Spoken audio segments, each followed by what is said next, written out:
Bismillahirrahmanirrahim. Assalamualaikum warahmatullahi wabarakatuh. 105,8 Radio SIP FM, inspirasi keluarga Anda. Selamat pagi keluarga SIP. Di hari ini, hari Senin, tanggal 11 Maret 2024.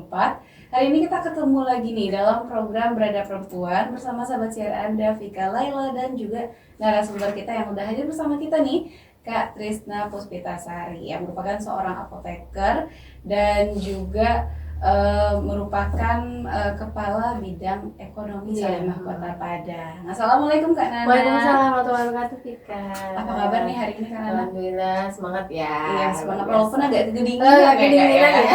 Cuaca di luar kan juga dingin ya, sampai sini kita beku juga rupanya. Belakangan lagi mendadak dingin ya Kota Padang ya. Berpindah ke alahan panjang Iya, kayaknya sekarang ya. Betul. Oke. Nah, Kak Nana, hari ini ada yang udah puasa sama ada yang puasa besok nih ya Kak Nana ya. Mulai besok. Nah, kalau Kak Nana puasanya hari ini? Mulai hari ini insya Allah. Iya. Makanya semangatnya semangat baru ya. Harus semangat gitu ya. Yes. Walaupun ada lapar dan juga dahaga Iya, ya, kalau nggak salah gitu. Makanya harus terus beraktivitas kan, biar perjalanannya udah lupa aja gitu. Iya, oke. Nah, untuk keluarga SIP nih yang saat ini sudah menjalankan atau menunaikan ibadah puasa, selamat menjalankan ibadah puasa. Dan untuk yang masih besok, sama-sama pemerintah dan juga Radio SIP nih. Nah, semoga persiapannya hari ini makin dikuatkan lagi gitu ya Kak ya. Masih bisa tarhib Ramadan hari ini. Oke. Nah, keluarga SIP hari ini nih kita akan bahas mengenai keep healthy during Ramadan ya Kak ya. Betul. Oke, jadi selama gimana sih cara kita biar bisa tetap sehat selama di bulan Ramadan. Betul. Tapi pertanyaannya dulu pertama kali ya Kak ya. Sebenarnya bulan Ramadan ini puasa di bulan Ramadan itu ada manfaatnya nggak sih Kak? Dari segi medis gitu dari ya. segi medis? Ya baiklah, bismillahirrahmanirrahim. Sebenarnya kan segala yang Allah suruhkan itu atau yang Allah perintahkan itu pasti ada manfaatnya gitu ya. Terutama bulan puasa, mungkin tidak hanya di Ramadan, puasa sunnah pun itu sudah pasti ada insya Allah khasiatnya dan manfaatnya untuk kesehatan kita semua. Nah, ternyata banyak banget nih Vika manfaatnya dari segi medis ya. Yang pertama itu bisa menurunkan berat badan.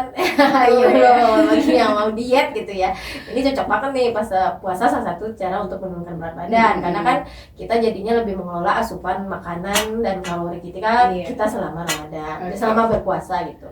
Yang kedua, kita bisa memaksimalkan metabolisme tubuh. Jadi kan orang kan ada puasa itu mengganggu metabolisme karena kita makannya cuma 2 kali gitu kan, tidak ada saatnya perut kosong, tapi tidak karena ada waktu jeda seperti itu, maka metabolisme kita malah semakin maksimal karena kan penyerapan dalam tubuh itu ada jeda waktunya gitu. Jadi maksimal akhirnya sari-sari makanan diserap oleh tubuh gitu ya. Terus yang kedua itu bisa mencegah kerusakan jantung, maksudnya menjaga kesehatan jantung bagi orang-orang yang mungkin sudah ada penyakit jantung. Itu bisa sedikit mengurangi risiko untuk kambuh gitu, karena kan otomatis kita kayak tadi Kak bilang bahwa kita menjaga asupan makanan kita hari-hari dong selama berpuasa gitu ya. Jadi kesehatan jantung kita pun mulai terjaga, karena biasanya kan jantung atau kesehatan beberapa keluhan kesehatan itu terkait dengan makanan yang kita makan. Terus ada juga kita bisa lebih mengendalikan nafsu makan ya. Yang biasanya ngemil tiap sebentar ya kan, habis sarapan jam 10 ngemil, jam 12 ngemil, makan siang, nanti ngemil lagi. Jadinya berkurang kan. Kita bisa merasakan biasanya kalau kami sekeluarga itu bisa lo evaluasi setelah Ramadan itu badannya jauh lebih sehat gitu, dan pola hidup ketika Ramadan itu lebih teratur karena kita jam makan kita otomatis kan dari sahur sampai berbuka itu nggak ada kan. Jadi terasa manfaat dan keteraturan jadwal makan itu terasa sehatnya setelah kita udah selesai Ramadan kok badan malah mulai sakit setelah itu gitu ya. Berarti kita ternyata harus mengendalikan nafsu makan. Nah, ternyata itu manfaat puasa. Habis itu kita bisa mengaktifkan detoksifikasi. Jadi bagi yang mungkin selama ini merasa kurang ada waktu untuk detox, membuang racun dalam tubuhnya gitu ya. Nah, ternyata pas puasa itu mengaktifkan itu, meningkatkan daya tubuh kita untuk detoksifikasinya lebih maksimal gitu ya, karena kan makanan nggak selalu masuk ke dalam tubuh ya. Terus kita bisa juga, ini bagi Gen Z yang khawatir jerawatan apa, ternyata dengan berpuasa itu bisa memaksimalkan kesehatan kulit dan mencegah jerawat, karena kan yaitu asupan makanan yang berminyak itu kan berkurang ya, kita benar-benar bisa memilih makanan yang kita butuhkan untuk energi kita selama berpuasa gitu. Dan yang terakhir itu bisa membantu menjaga kesehatan mental juga rupanya karena dengan berpuasa pun kan ada hormon happy yang dipicu gitu. Jadi karena kita selama berpuasa kan lebih teratur, kayak tadi bilang, karena jadwal kita lebih teratur, jadwal makan, pokoknya jadwal hari-harian itu bikin mental kita lebih sehat. Nah, itu banyak banget manfaat dari berpuasa ini dari segi medis seperti itu. Nggak yang kayak ternyata puasa ini punya banyak manfaat begitu. Jadi kayak udah pergi terapi ke dokter. Iya betul. Gitu, ya sebenarnya ternyata puasa itu obat gitu. Apalagi tadi juga bisa kan, tadi udah kesehatan jantung gitu ya. Di orang diabetes juga bisa lebih mengelola kan makannya selama berpuasa. Nah itu juga bisa menekan kadar gula dalam tubuhnya seperti itu. Tapi harus digarisbawahi dulu kayaknya ya kayak. Ada notnya ya. Kalau mau semua manfaat ini kayaknya takjil sama sahurnya itu harus diperbaiki. Nanti setelah ini kan kita akan bahas bahwa ada tipsnya tentu gitu ya. Jadi selama berpuasa bagaimana sih supaya tetap bisa sehat, jadi aktif lifestyle deh. Iya, oke.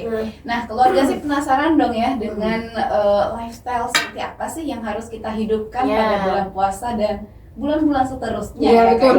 Ya. Iya, betul. Nah, jangan kemana-mana, tetap di 105,8 Radio Sip FM, inspirasi keluarga Anda. 105,8 Radio Sip FM, inspirasi keluarga Anda. Hadir penuh dengan cinta, bahagia bersama Radio Sip FM.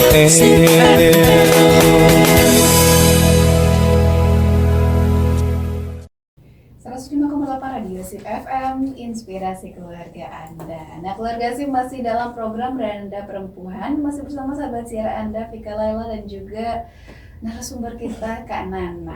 Iya. Nah, ini kita lagi ngobrol-ngobrol tentang Ramadan, tapi berdasarkan perspektifnya apoteker medis gitu ya. Berdasarkan perspektif orang medis gitu. Dan keluarga sih kayak Vika lupa ya Bu buat bilang kalau Beranda Perempuan ini merupakan kerjasama antara Salimah Kota Padang, Radio Sip FM dan juga Salimah Kota Padang, peduli perempuan, anak dan keluarga. Dan untuk keluarga Sip nih yang pengen bertanya-tanya gitu ya, yang ingin ada jawab, butuh pertanyaannya itu dijawab oleh Kak Nana, bisa banget buat di telepon ataupun di chat WA di WhatsApp Sip FM di 0812 22 01 01 59. Nah, ditunggu nih partisipasi dari keluarga Sip semua, atau bisa juga dengan komen di feed IG terbaru kita. Oke, nah Kak, tadi kita udah ngobrol ya Kak ya. Untuk keluarga Sip ini mungkin yang juga baru gabung di segmen udah kedua ini. Nah, tadi kita udah bahas mengenai manfaat puasa bagi kesehatan gitu ya Kak ya. Yang pertama itu tadi bisa mengurangkan berat badan, alias diet ya Kak ya. Diet bisa juga untuk detoksifikasi tubuh, bisa untuk menjaga kesehatan jantung, juga untuk menjaga kesehatan kulit juga nih ternyata, dan juga menjaga kesehatan mental biar mentalnya tuh terus senang, bahagia, sehat. Puasa gitu ya, Gen Z ya yang mental health-nya banyak berpuasa. Jadi jangan rapuh-rapuh lagi karena bulan Ramadan ya Kak. Nah, biar nggak lebih rapuh lagi, kayaknya kita harus membangun lifestyle yang oke banget gimana sih selama Ramadan gitu. Gimana sih Kak caranya?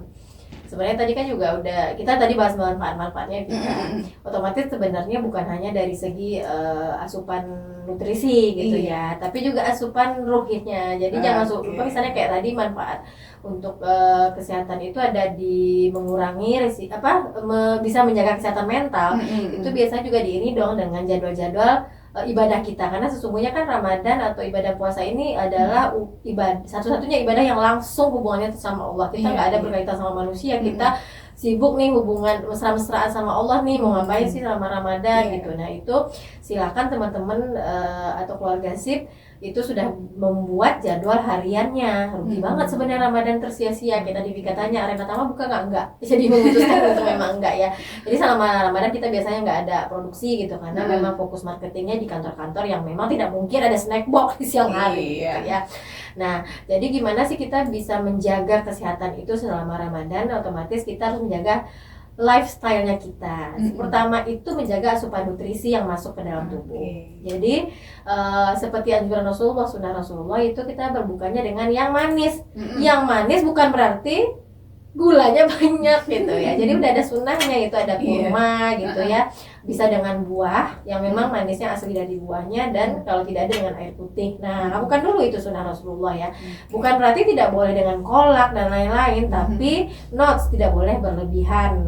Karena kalau misalnya ternyata di kita gulanya terlalu berlebihan, malah mengganggu kesehatan tadi gitu ya, mengganggu kesehatan jantung, malah dia gula darahnya nggak terkontrol.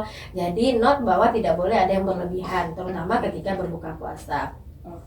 Terus tetap harus bergerak aktif, jangan sampai karena puasa tidur seharian ya. Iya gitu ya. Bergoleran kayak anak mau belajar puasa itu tadi kayak Saparas itu, ini mau ikut radio nggak harus mandi ya, apalah, baby banyak alasan karena memang mengurangi energinya gitu ya. Padahal biasanya itu main aja kalau hari-hari gitu ya. Jadi jangan sampai kayak anak-anak belajar puasa ya cuma di rumah mau ngapain kayak orang mau apa gitu, tapi tetap harus bergerak aktif. Mungkin bagi yang sanggup, biasanya orang yang sudah terbiasa dengan ada olahraga di kesehariannya, dia pasti badannya malah sakit tidak olahraga. Nah, bukan berarti belum puasa tidak boleh olahraga. Jadi harus ada jadwal olahraga yang dia bisa set, energinya nggak habis. Biasanya kalau orang yang memang udah biasa rutin olahraga itu dia olahraga di sebelum berbuka sore hari. Jadi mau jalan-jalan santai, mau lari sedikit, maraton, atau mungkin yang biasa nge-gym atau memang workout ya, itu bisa dilakukan sebelum berbuka biar energinya nggak terlalu lama diforsir gitu. Jadi kita atur waktunya juga. Jadi bukan berarti puasa tidak bergerak sama sekali. Nah itu jadi tetap harus bergerak aktif. Terus jangan lupa satu lagi yang penting adalah menjaga asupan cairan yang cukup. Jadi bukan berarti ketika kita udah dari sahur sampai berbuka tidak ada asupan sama sekali, tapi air tetap harus dijaga dari waktu berbuka sampai sahur kembali. Jadi misalnya kalau tubuh kita atau manusia itu normalnya 2 liter, ini minimal ya, karena sebenarnya untuk beda-beda orang beda kecukupan cairan kan, tapi minimal 2 liter itu kita bisa cicil dari berbuka. Jadi dari awal berbuka mungkin udah 1 gelas, habis itu nanti habis berbukanya sekian. Jadi diatur asupan cairan tetap cukup gitu ya. Jadi kita tidak ada hidrasi ketika selama Ramadan. Nah, jangan sampai nih selama malah puasa malah nggak fokus karena nggak ada asupan air. Iya betul. Jadi harus tetap cukup gitu. Jadi kan kita masih beribadahnya sampai malam ya. Kalau kan rugi banget kan kalau Ramadan tidurnya lebih banyak. Jadi biasanya kan kita contoh misalnya kita pola makan selama Ramadan itu Vika jadi berbuka itu porsi seadanya ya, misalnya kurma dulu, habis itu buah dulu, habis itu air putih. Kalau kakak sholat dulu maghrib, habis sholat maghrib makan secukupnya dulu. Jadi tidak dihajar semua karena lapar gitu ya. Di atas meja kosong karena kita akan ibadah tarawih. Kenapa makan secukupnya? Biar tidak ngantuk ketika tarawih ya. Jadi kalau isi perutnya penuh juga sulit nanti sujudnya betul. Jadi makan secukupnya, habis itu tarawih kan, kita ibadah isya, tarawih, pulang tarawih kita ngemil yang mungkin yang lebih cepat diserap tubuh, misalnya protein gitu, maksudnya jangan karbo gitu ya. Jadi protein double atau buah yang agak mengenyangkan ya, pisang, ya pepaya gitu ya. Jadi yang mengenyangkan alpukat kan macam-macam bisa kita ngemil gitu. Terus salad gitu kan tetap ya bisa dimakan sebelum kita ibadah lagi pagi kan biasanya nggak lanjut tidur nih, misalnya mengejar tilawah, mungkin hari ini pokoknya sehari itu 3 juz gitu ya. Jadi mungkin dia setelah ibadah tarwih kita ngemil, tetap mencicil minum, habis itu kita mengejar target, mungkin mau tilawah, mau baca buku, atau mau mengerjakan laporan. Kan mereka orang kayak Vika tetap bekerja gitu, kayak suami kakak tetap bekerja, tetap mengerjakan deadline. Nah baru tidur dengan kondisi yang lebih fit gitu, dan bangun sahur. Nah sahur itu kalau Nana pribadi sekeluarga itu udah terbiasa tidak big karbo, tidak karbo banyak ketika sahur. Ya, jujur walaupun kakak puasa sunnah itu tidak pernah makan nasi. Jadi sahurnya tidak karbo yang banyak. Jadi kami lebih kayak banyak buah, sama susu. Ya, susu. Abis itu boleh karbonya ganti. Kalau kakak ya karbonya ganti jadi roti atau ya jagung apa gitu. Jadi tidak nasi kalau kami malah. Kecuali anak-anaknya Safa memang kakak sarankan karena dia masih sekolah gitu ini. Jadi kalau kami di keluarga itu tidak karbo, tidak high karbo ketika sahur. Jadi nggak ngantuk jam segini. Jadi yakinlah kalau sarapan atau sahur itu karbonya tinggi, itu jam segini udah malas mau beraktivitas. Karena lebih pengen bakar karbo gitu ya jadinya. Nah, jadi coba usahakan sahurnya di high protein atau high serat. Jadi kita lebih fresh ketika berpuasa seharian gitu ya. Ya bukan boleh tidur gitu ya ngantuk, tapi ada kailullah kan, ada jam istirahat, tapi coba deh gitu. Coba deh polanya diganti. Jadi sahurnya lebih kayak banyak protein, serat, dan minum cairan. Jadi ketika kita minum susu, minum juicer, mungkin minum jus gitu, itu kan tetap cairannya lebih banyak daripada karbonya gitu kan. Jadi hindari yang karbonya tinggi ketika sahur. Itu kalau tips dari kakak ketika pola makan dan asupan ketika Ramadan, biar tetap fit nih. Jadi semuanya under control gitu ya, gula darah, kolesterolnya semuanya under control, karena kita masih di dalam porsi yang tidak berlebihan seperti itu. Nah, kalau tadi kan kata kakak nih kurangi konsumsi karbonya gitu ya. Sedangkan kita tahu nih kalau masyarakat Indonesia kalau nggak makan nasi, nggak makan nasi itu nggak makan. Betul. Nah, gimana nih ceritanya kak? Mungkin kalau kakak udah sejak 2012 itu memang alhamdulillah tidak membiasakan sahur atau sarapan nasi. Silakan dicek kalau kami pagi sebelum beraktivitas itu tidak ada yang makan nasi Vika. Kecuali misalnya pengen memang high karbo di pagi, itu kayak nasi goreng yang porsinya nggak begitu ini. Itu sarapan, tapi selama Ramadan nggak biasanya. Lebih ganti kepada misal yang tetap pengen makan nasi, porsi nasinya secukupnya aja. Misalnya kayak 1 cup, tapi piringnya lebih kan ke protein sama serat kayak Kak bilang tadi. Jadi lebih banyak sayur, itu nggak apa-apa sayur semangkok daripada nasinya penuh piring gitu. Mungkin loh nasinya 3 suap gitu ya. Iya, jadi 1 cup oke lah, masih oke ya. Maksudnya jangan kan orang pikir kan puasa seharian bis itu kan kayak harus butuh nasi banyak, bukan. Harus banyak nih. Enggak, gitu jadi kita butuhnya bukan karbo, tapi butuhnya vitamin, mineral yang lebih cukup untuk ini kayak tadi kita pengen dong meningkatkan efektivitas metabolisme tadi. Ya bukan dengan karbo lebih banyak. Coba teman-teman coba dulu. Kalau kami alhamdulillah bekerja, maksudnya kayak tadi suami kakak itu cuma pisang sama teh sedikit gula, atau biasanya dia susu yang no sugar, maksudnya plain. Jadi itu aja Vika udah cukup buat dia untuk sahur. Nah kalau kakak masih misalnya kakak ganti roti, habis itu susu, tetap buah gitu, atau kadang kalau ada sayur kakak sayur. Jadi memang tidak terbiasa lagi dengan karbo tinggi ketika pagi hari. Berarti sangat ringan ya. Lebih ringan tubuhnya juga. Sahur. Iya, lebih ringan menunya, tapi energinya lebih besar itu, gitu ya. Jadi coba dulu teman-teman. Tapi kalau misalnya teman-teman pengen makan nasi itu boleh, tapi jangan terlalu di porsi yang berlebihan untuk porsi karbonya di sahur. Karena kita masih ngejar kan, jangan sampai habis sahur udah teler duluan nih, tilawah belum, mau zikir pagi belum gitu. Jadi bukan tidak boleh tidur gitu ya, tapi lakukan dulu kewajiban pagi gitu kan. Nah itu otomatis dengan menjaga asupan di sahur gitu. Oke. Jadi itu dia caranya tadi, tips dari kakak untuk asupan nutrisinya ya. selama bulan puasa. Jangan lupa untuk cukupkan minumnya ya Kak ya, terus dicukupkan lagi proteinnya dan seratnya, dan karbonya nggak usah terlalu banyak-banyak gitu betul, ya Kak ya. Karena karbo ini bukannya yang bisa bikin kita kuat sampai sepanjang hari, tapi malah bisa berakibatkan kantuk. Lebih ngantuk gitu. Kayak bisa kita ganti juga ya, misalnya kayak yang low karbo itu yang low gulanya deh. Karbo itu kan bukan karena karbonya ya, bukan karena gula ya. Bisa diganti mungkin ubi gitu kan, bisa diganti jagung atau beras merah kan. Boleh ya. Masih mau nasi gitu ya. Jadi boleh diganti dengan asupan lain yang kira-kira kita masih cukup. Tapi memang Nana memang tidak bisa ke nasi. Tapi kalau memang pengen nasi yang seperti itu gitu. Jadi tetap diimbangi dengan serat yang lebih banyak. Karena kalau pengen tadi kan salah satu manfaat puasa adalah menjaga kesehatan kulit dan biar kinclong, glowing ya. Jangan makan gorengan terlalu banyak. Jadi jangan makan terlalu banyak yang memicu itu ya. Jadi ada notes-nya tadi ya. Jadi tidak ada porsi yang berlebihan di saat kita sahur dan berbuka. Oke, jadi semua manfaat yang disebutkan di segmen pertama tadi ada syaratnya, ada tadi nutrisinya harus dijaga banget. Betul. Nah, terus lifestyle apa lagi nih Kak yang harus kita terapkan selama bulan Ramadan? Tadi udah olahraga ya, udah makan asupan nutrisinya.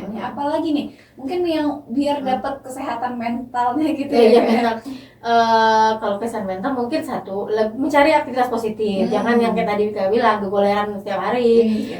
Kan walaupun pengen aku kalau kan kita menghindari juga ya, kalau Nana pribadi dengan keluarga itu sudah komitmen juga mengurangi berbuka di luar. Jadi no kumpul-kumpul hangout itu nggak ada kalau kami ya di saat Ramadan. Jadi kayak spend time, kayak pernah bilang juga waktu itu sama kayak kita persiapan Ramadan untuk anak-anak. Jadi menghindari waktu yang terbuang percuma. Jadi memang banyak di rumah gitu kan. Kesan kita bermesraan dengan Allah. Jadi banyak waktu lebih kayak ibadah ya di rumah. Nah sekarang kan aktivitas banyak dikasih pilihan, ada kajian online, ada macam-macam, itu tetap bisa di rumah, tapi kita tetap dapat ilmunya. Nah tetap melakukan hal-hal yang positif, itu menjaga kesehatan mental. Jangan sampai keluar nanti udah orang kayak 10 hari terakhir udah sibuk cari baju gitu ya, cari ini cari itu. Nah tips lagi dari keluarga kami itu seharusnya sudah sibuk sebelum Ramadan. Jadi di keluarga kan itu beberes rumah, memindah-mindahkan segala isi rumah itu sebelum Ramadan. Jadi kemarin kayak H-2 Jumat kami guru, Sabtu pagi kami guru di rumah semua. Jadi guru di rumah bersihin dari semua kamar, semua apa yang perlu dibuang, bla bla bla itu. Jadi nggak saat Ramadan nggak sibuk lagi beberesnya Pika. Jadi nggak sibuk dengan sama Allah aja. Sama udah kita udah bikin target Ramadan dong. Nah itu salah satu lagi salah satu menjaga kesehatan mental. Kita harus bikin jadwal harian selama Ramadan dengan target-target Ramadan. Itu kalau anak-anak kan memang udah belum bisa ya. Tapi kalau kita pribadi seharusnya ketika sudah balik udah bisa dong kita bikin target dan paham dong guna targetnya selama Ramadan biar waktu kita tidak terbuang percuma seperti itu. Oke. Nah, kalau keluarga sih pengen tahu lagi nih, pengen ingat-ingat lagi apa aja sih bahasan kita waktu persiapan Ramadan kemarin, bisa silakan di YouTube kita ya. Betul silakan. Nah, jadi itu dia tadi nih keluarga sih yang harus kita perbaiki dalam di lifestyle kita selama bulan Ramadan, dan itu nggak cuma selama bulan Ramadan ya, setelahnya juga. Kan keberhasilan Ramadan itu terlihat setelah Ramadannya. Oke. Nah, jadi yang tadi itu udah dibilang ya sama Kak Nana kalau kita harus selalu bergerak, aktif bergerak, menjaga asupan nutrisi, dan juga kita selalu memenuhi hari kita dengan kegiatan yang positif tentunya. Biar kita sehat jiwa dan juga raga. Betul. Dan pikiran.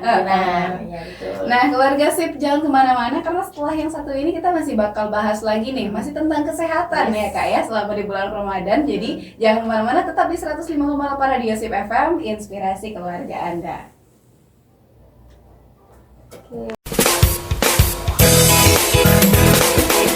105,8 Radio Sip FM, inspirasi keluarga Anda. Hadir penuh dengan cinta, bahagia bersama Radio Sip FM.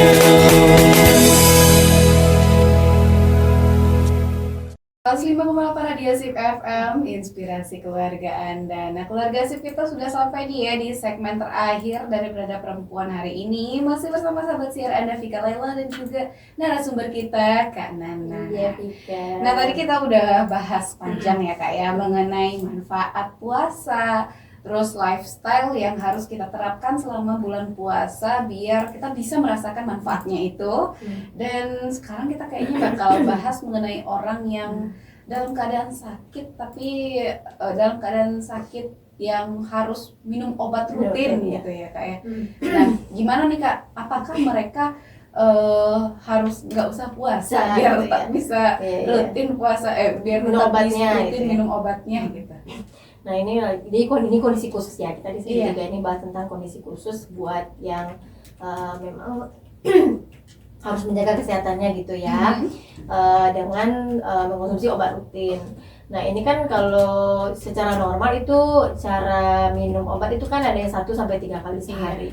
Nah kalau 1 kali itu bisa tentu kita bisa kondisikan di saat berbuka, kita pilih ya, bisa berbuka atau ketika sahur. Nah biasanya ini kan tergantung pilihan obat juga. Maksudnya ada yang disuruh sebelum makan, ada yang setelah makan. Jadi kondisikan aja ketika berbuka atau sahur. Yang kedua, paling mepetnya itu ketika sahur sih. Kalau misalnya makan obat setelah makan, tapi kita pilihnya ketika sahur. Nah jadi makan sahurnya jangan mepet-mepet gitu, karena kan setelah sahur makan obat. Nah itu kan kadang-kadang mepet mau imsak atau apa, jadi jangan sampai sahurnya mepet-mepet banget gitu, karena ada kelupaan. Malah kelupaan, jadi itu terskip kan. Kan ada obat yang memang nggak bisa kita waktunya itu memang nggak bisa diganti-ganti waktu gitu. Yang kedua itu ada yang 2 kali sehari, otomatis bisa ketika berbuka dan sahur. Nah terus yang ketiga yang akan menjadi masalah yaitu ada minum obat itu 3 kali sehari ya. Terutama nanti antibiotik yang nggak boleh terskip. Nah nanti antibiotik nggak boleh di skip kan, memang harus 3 kali sehari.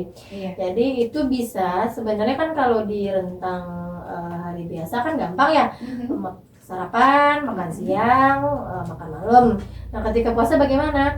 Yaitu yang pertama ketika berbuka, habis itu beri rentang 4-5 jam, makan lagi berarti di tengah malam. Tapi kalau kakak sarankan itu misalnya jangan ketika berbuka, jangan terlalu larut, jangan terlalu lama makannya. Maksudnya setelah berbuka mungkin kalau di Padang kan maghrib 6:30 ya, kita sholat dulu jam 7 kita udah makan, mungkin jam 7:04 udah makan obat.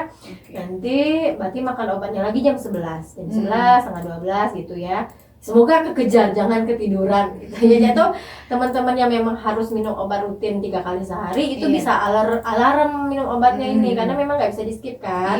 Jadi silakan pasang alarm makan obat. Jadi di tengah malam bisa setengah 12, jam 12 itu lebih maksimal. Kalau kita udah makannya jam 7:04 atau jam 8. Tahajud lah ya. Iya betul. Atau memang nggak tidur, misalkan orang kakak bilang ada orang yang ngejar ibadah kan, dia tidurnya udah larut, nah itu minum obat dulu baru tidur gitu. Dan satu lagi sahur. Nah jadi minum 3 kali sehari itu berarti itu ya, ada yang ketika berbuka, tengah malam, sama ketika sahur 3 kali sehari. Nah yang jadi masalah adalah ketika beberapa kondisi pasien yang spesial. Kalau yang puasa itu kan yang punya asam lambung gitu ya, apalagi yang udah tarafnya GERD ya, jadi yang kayak yang asam lambung nekan ke jantung gitu ya. Nah itu kan mereka minum obat dengan kondisi khusus. Nah itu obatnya juga biasanya apoteker dan dokter itu tidak akan meresepkan semua jenis, karena kan ada beberapa jenis obat. Ini ilmu apoteker semoga bisa bermanfaat ya. Jadi kayak ada jenis obatnya sukralfat, ada yang jenisnya prazol, jadi ada lansoprazol, ada omeprazol, ada ranitidin, terus ada yang antasida. Nah itu kan antasid kan biasanya masyarakat kenal awam gitu ya, tinggal dibeli promah gitu apa itu kan antasid. Nah, jadi bagaimana cara minumnya? Karena sukralfat, lansoprazol, ranitidin sama antacid itu berbeda fungsi, berbeda cara makannya. Jadi biasanya teman-teman yang punya asam lambung atau memang udah di taraf GERD gitu ya. Aduh, ini banyak apoteker yang lagi live nih Pia, semoga bener aku ya ilmunya. Jadi teman-teman yang memang punya asam lambung ketika puasa bukan berarti tidak boleh puasa ya. Jadi bagaimana mensiasati cara minum obatnya gitu. Jadi kalau jenis sukralfat itu biasanya ketika perut kosong. Jadi 60 menit, 30 menit sebelum makan atau 2 jam setelah makan. Nah, otomatis bisa pilih. Bagusnya berarti saat berbuka.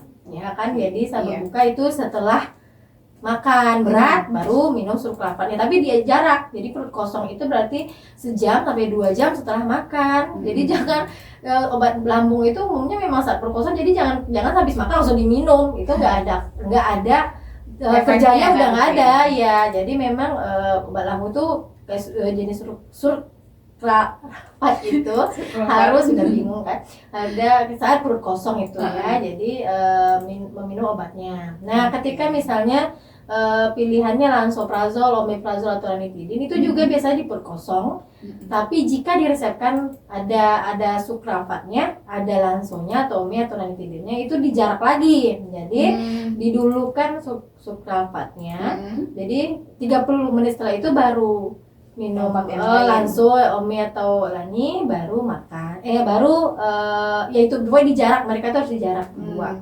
Tapi itu saat perut kosong juga biasanya jenisnya mereka ini. Nah, kecuali antasida. Antasida itu biasanya ketika memang asam lambung lagi menyerang. Jadi ketika misalnya tengah malam asam lambungnya naik, ya langsung dikunyah. Kan antasid dikunyah ya. Guys ya, nggak diminum pakai air ya antasidnya. Sobat mahnya. Iya. Jadi teman-teman yang punya mah itu kan banyak loh yang kesalahan minum antasid itu diminum kayak minum kapsul biasa. Itu dikunyah ya. Jadi biar obatnya itu langsung bekerja. Iya, jadi dikunyah ya antasidnya. Jadi itu ketika saat asam lambung menyerang, itu biasanya antasid. Jadi teman-teman yang punya asam lambung atau GERD itu biasanya lihat resepannya apa. Jadi teman-teman juga bisa bertanya lebih intensif kepada dokter atau apotekernya gitu. Jadi bagaimana bagusnya nih minum selama Ramadan di obat saya gitu. Jadi dia tetap pengen puasa tapi tetap bisa meminum obatnya dengan maksimal. Nah, jadi harus benar-benar dijaga. Jadi jangan ngasal minum gitu. Maksudnya udah ini setelah makan habis itu langsung diminum, enggak. Kayak sebelum sama lanso itu nggak bisa. Jadi pas saat perut kosong kita tunggu dulu. Otomatis biasanya kalau pengen makannya kalau memang diresepkan pagi, misalnya minumnya 2 kali sehari nih, berarti otomatis kan sahur sama berbuka, berarti sahurnya harus lebih cepat bangun. Maksudnya ketika misalnya kita sahur, kalau Padang kan misalnya jam 5 ya sekarang ya, jam 5 teng. Nah itu makan sahurnya mungkin di setengah 5, otomatis setengah 4 sudah minum obat. Jadi bangun lebih cepat untuk tahajud, mungkin untuk tilawah, untuk ibadah dulu sebelum makan. Nah, minum obatnya, sukralfatnya, habis itu dijeda lagi 30 menit setelah itu. Ya contoh ya Bika, jadi kita minum pagi tuh bangun setengah 4, minum dulu sukralfatnya, habis itu ibadah dulu, habis itu jam 4 minum lansonya, setengah 5 baru makan.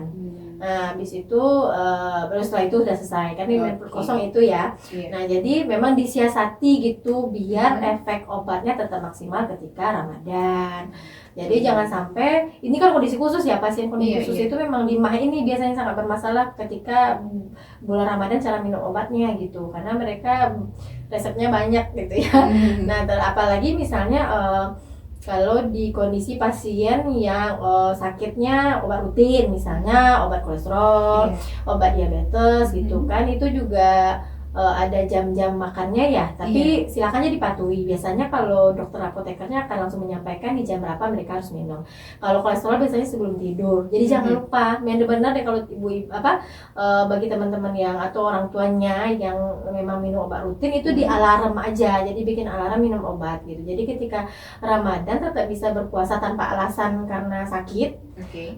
Tapi obatnya tetap bisa diminum sesuai dengan aturan pakai gitu. Dan juga efeknya tetap masih ada. Maksimal. Iya, obat diabetes kan ada, kalau orang yang tergantung insulin misalnya itu kan ada yang memang menyuntik insulinnya setelah makan, ada yang sebelum makan. Nah, itu kan disiasati jamnya biar enggak, karena ada kondisi khusus misalnya orang diabetes yang suntik insulin, itu kalau mereka suntik sebelum makan, ada ketakutan nih mereka. Kakak pernah ketemu pasien yang itu, kebetulan ini kakak sendiri, jadi ada ketakutan mereka ketika selesai disuntik ternyata makannya nggak enak. nggak enak makan. Jadi beda rasanya. Nggak enak makan kan, otomatis nggak makan lahap. Jadi nggak mau makan. Iya jadi nggak mau makan, nggak mau makan. Abis itu ini insulin udah tersuntik. Drop itu gula darahnya. Jadi ada kondisi pasien-pasien itu yang harus kita pahami gitu. Jadi kapan sih bagusnya suntik insulin dengan kondisi seperti itu? Jadi biasanya kalau pasien seperti itu dia akan siasati setelah makan. Jadi pastikan dulu makannya enak baru dia suntik. Jadi gulanya tetap terkontrol, nggak hipoglikemi kan, hipoglikemi lagi pusing apa gitu. Nah, jadi ketika Ramadan benar-benar disiasati minum obatnya seperti itu. Jadi orang diabetes kapan, orang tensi kan, hipertensi itu biasanya juga obat rutin. Nah, ditanya kapan, kan pilihan obatnya macam-macam, ada amlodipin macam-macam. Nah, itu biasanya setelah makan. Jadi setelah makan jangan sampai lupa minum obatnya gitu. Walaupun tadi manfaat puasa salah satunya menjaga kesehatan jantung, tapi jika kita sudah bermasalah jantungnya, jangan sampai nggak dimakan obatnya gitu. Puasa angkat tangan. Iya, jangan gara-gara puasa, puasa bisa menjaga kesehatan jantung tuh kita nggak minum obat, enggak gitu ya. Jadi kita tetap minum obat yang harus kita minum gitu. Apalagi kita mau diagnosis itu dan harus minum obat rutin seperti itu. Jadi itu aturan-aturan pakai khusus untuk beberapa kondisi pasien dan obat gitu. Nah, kadang atau keluarganya yang ini kalau kan ada nih macam-macam pasien di rumah. Insya Allah cuma yang tersisa sekarang meninggal yang sakit hipertensi. Nah, kan itu ada obat rutin juga. Nah, jadi kayak banyak banget ya pengetahuan hari ini kita dapat ya. Ini ilmunya dari ilmu Ramadan gitu ya, sampai ilmu asupan nutrisi, sampai gerak dan lain-lain, gaya hidup, dan juga kita belajar tentang aturan pakai minum atau pakai aturan minum obat nih keluarga Spa. Luar biasa sekali, Masya Allah. Jadi ternyata nih keluarga Sip ya, kalau minum obat nggak sembarang minum obat. Nggak sembarang minum obat, iya betul. Ditulis sesudah makan itu nggak mentok berarti sesudah makan. Sudah makan, iya. Jadi benar-benar iya. Jadi terutama yang pasien asam lambung tadi ya. Jadi sesudah makan itu berarti ada jenis sukralfat sama lanso, omeprazol itu perutnya kosong dulu setelah makannya, 2 jam setelah makan, 1 jam setelah makan. Jadi nggak boleh habis makan langsung diminum, itu nggak berfungsi obatnya gitu. Jadi biasanya lebih efektif ketika Ramadan itu memang perut kosong setelah makan ya. Jadi kecuali ketika sahur ya, kondisi kan memang cepat bangun, habis itu baru minum obatnya dengan jeda dulu sebelum makan berat seperti itu. Sambil nyicil minum kan itu. Jangan sampai makannya itu dilalai-lalaikan dalam bulan puasa ini ya. Kalau orang yang mungkin orang yang normal yang nggak ada sakit bawaan atau apapun itu bisa lah ya kayak kalau sahur telat dikit makan iya kan memang disunahkan kan kita mengakhirkan sahur gitu, tapi kayaknya pengecualian buat yang punya kondisi khusus kesehatannya gitu. Apalagi misalnya mereka ada beberapa makanan yang disarankan ketika puasa gitu. Nah, ada satu lagi Vika. Jadi buat teman-teman yang GERD atau yang memang menjaga asam lambung ketika Ramadan itu yang tidak boleh, ini ada nih daftar makanannya. Ya. Jadi bagi teman-teman yang punya GERD atau asam lambung tinggi itu tolong pertama hindari makanan yang bawang merah terlalu banyak, bawang putih terlalu banyak, coklat terlalu banyak, dan berlemak terlalu banyak. Nah, itu bisa memicu ini ya, bisa batal puasanya kalau ternyata ketika puasa asam lambungnya melonjak tinggi. Jadi hindari itu makanan-makanan yang memang mengandung itu lebih banyak gitu. Jadi jangan sampai kita ketika puasa malah nggak jadi maksimal kan, aduh tambah lagi apotekan dulu di sini. Di live. Jadi udah diingetin ya untuk keluarga Sip semua nih, kalau memiliki riwayat penyakit seperti GERD, asam lambung gitu ya. Kalau masak sendiri ya ingat sendiri ya. Iya, ingat sendiri. Iya, bawang-bawangannya dikurangin ya, bawang putih, bawang merah, coklat gitu ya. Aduh, itu sih nanti nyetok lagi kan untuk ngambil malam misalnya. Dan kurangi gorengan. Kurangin berlemak-lemak ya. Jangan sampai terlalu banyak. Iya, betul. Karena kan biasanya orang dengan penderita asam lambung itu sebenarnya kan disarankan lambung tidak boleh terlalu lama kosong gitu ya. Jadi kita siasati dengan menjauhi makanan-makanan yang memicu selama Ramadan dan menjaga aturan pakai obatnya dengan benar. Semoga teman-teman dengan GERD ataupun asam lambung tetap bisa maksimalkan Ramadannya. Kan ada juga penelitian yang bisa bilang bahwa puasa juga bisa meningkatkan kesembuhan mereka lebih tinggi gitu. Asal dengan tadi catatan tidak makan makanan yang dilarang terlalu banyak dan bisa minum obat dengan sesuai aturan pakainya gitu. Jadi teman-teman benar harus jaga berarti kalau yang mempunyai kasus ini harus diperhatikan. Iya gitu betul, ya, harus digarisbawahi. Kalau ditulis di komputer itu kayak di caps lock gitu. Iya, betul. Udah di caps lock, di bold gitu ya. Kalau bisa ditempel aturan pakai minum obat itu selama Ramadan di tempat yang memang ketika kita bisa tampak gitu loh. Jadi kayak teman-teman yang punya orang tua memang harus dipantau cara minum obatnya, yang dia tetap puasa itu silakan dikondisikan di rumah, bisa dibaca atau obatnya mungkin letakkan di tempatnya yang mereka langsung ingat ketika habis makan harus makan ini gitu. Jadi kalau bisa dipasang alarm gitu ya. Iya, di alarm, apalagi yang 3 kali sehari tadi kan. Kalau tempat ketiduran bablas sudah. Kalau apalagi kayak antibiotik itu kan memang benar-benar harus sesuai aturan pakai. Kalau enggak kita mulai dari awal lagi minumnya gitu. Jadi benar-benar di alarm minumnya. Walaupun ya saya apoteker yang agak karena tahu ribetnya minum obat, makanya kita jaga kesehatan seperti itu. Malas minum obat karena kita harus jaga kesehatan. Betul. Oke. Nah, jadi gitu nih keluarga sip, jangan lupa untuk selalu jaga fisik kita. Nah, untuk Anda yang saat ini tengah berkebutuhan obat seperti itu ya Kak ya, harus diperhatikan lagi nih pola makannya dan juga cara minum obatnya. Jangan sampai kita niatnya itu ingin ibadah tapi malah ujung-ujungnya nanti bolak-balik rumah sakit. Iya betul. Dalam bulan puasa ini. Iya. Jangan sampai. Semoga keluarga sip di rumah saat ini yang sedang berpuasa ataupun akan berpuasa esok hari ini selalu diberikan kesehatan, imun dan juga imannya tentunya. Amin. Dan semoga di bulan Ramadan ini kita memang bisa menjadi pribadi yang fitrah di hari akhir nanti gitu ya kayak amin ya rabbal benar-benar menang gitu ya, jadi orang yang bertakwa sesuai janjinya Allah. Iya. Nah keluarga sih nggak terasa deh ya udah 1 jam lebih nih kita ngobrol di Beranda Perempuan edisi hari ini karena emang asik banget gitu dicampur semua materi tentang kesehatan hari ini ya, Masya Allah ya, tentang pola hidup dan juga tentang apoteker juga tadi. Keluar ilmunya keluar ilmu dari seorang apoteker. Biasanya kita bahas psikologis lah hari ini kita bahas keilmuan sedikit ya. Oke. Jadi gitu ya keluarga sip, semoga kita semua sehat selalu dan tetap semangat untuk menjalani puasa ini.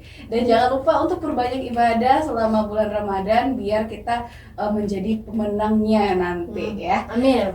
Oke. Nah keluarga sip jangan lupa untuk selalu dengerin Beranda Perempuan di jam 10 hingga jam 11 waktu SIP karena Beranda Perempuan ini merupakan kerjasama antara Radio SIP FM dan juga Salimah Kota Padang. Iya. Dan perbincangan kita hari ini insya Allah akan di-upload ya di YouTube kita di SIP Media. Dan juga jangan lupa untuk selalu pantau aktivitas kita di sosial media di SIP FM di Instagram. Ya, dan Salimah Kota Padang ya. Iya. Kita ada kegiatan Ramadan, banyak kegiatan Ramadan nanti di Salimah kita bisa. Jadi teman-teman yang pengen aktivitas positif juga silakan follow juga di Salimah Kota Padang. Jangan lupa untuk di-follow di Salimah Kota Padang. Nah keluarga sih mohon maaf untuk segala kesalahan kita hari ini dan juga khilafan ya Kak ya. Dan kita jumpa lagi insya Allah di minggu depan. Kami pamit, subhanakallahumma wa bihamdika asyhadu an la ilaha illa anta astaghfiruka wa atubu ilaik. Wassalamualaikum warahmatullahi wabarakatuh. Waalaikumsalam warahmatullahi wabarakatuh. 105,8 Radio SIP FM, inspirasi keluarga Anda. Hadir penuh dengan cinta, bahagia bersama Radio SIP FM.